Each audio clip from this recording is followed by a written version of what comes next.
দর্শক, আপনাদের সবাইকে স্বাগত জানাচ্ছি ঢাকা টাইমসের সঙ্গে আছি আমি নাহিদ আহমেদ। এই মুহূর্তে যে খবরটি সবচেয়ে বেশি চাড়াও দিয়ে উঠেছে সেটা হচ্ছে শেখ হাসিনার নামে হত্যা মামলা করা হয়েছে। শুধু শেখ হাসিনার নামেই নয়, আওয়ামী লীগের 2 মন্ত্রী ও পুলিশের ঊর্ধ্বতন 4 কর্মকর্তার নামেও হত্যা মামলা করা হয়েছে।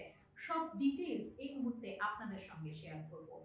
শেখ হাসিনার নামে হত্যা মামলা আরো যারা আসামি, ছাত্র জনতার অভ্যুত্থানে পদত্যাগ করে দেশ ছাড়া সাবেক প্রধানমন্ত্রী শেখ হাসিনার বিরুদ্ধে হত্যা মামলা করেছেন ঢাকার একজন ব্যবসায়ী।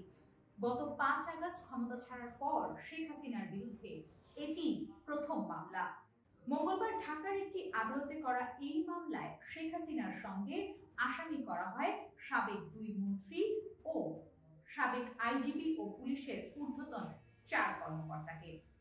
তারা হলেন সাবেক সেতুমন্ত্রী ওবায়দুল কাদের ও সাবেক স্বরাষ্ট্রমন্ত্রী আসাদুজ্জামান খান কামাল এবং সাবেক আইজিপি আব্দুল আল মামুন, সাবেক ডিএমপি কমিশনার হাবিবুর রহমান, ডিএমপির সাবেক ডিবি হারুনুর রশিদ ও যুগ্ম কমিশনার বিপ্লব কুমার সরকার।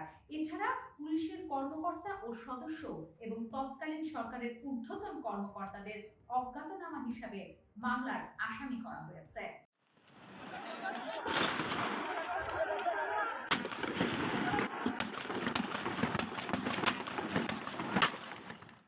মামলাটির কারণে রাজধানীর আদাবর এলাকার SM আমির হামজা শাকিল নামের এক ব্যবসায়ী পুলিশের গুলিতে নিরীহ নাগরিক হত্যার বিচার চেয়ে বিবেকের তাড়নায় মামলাটি করেন।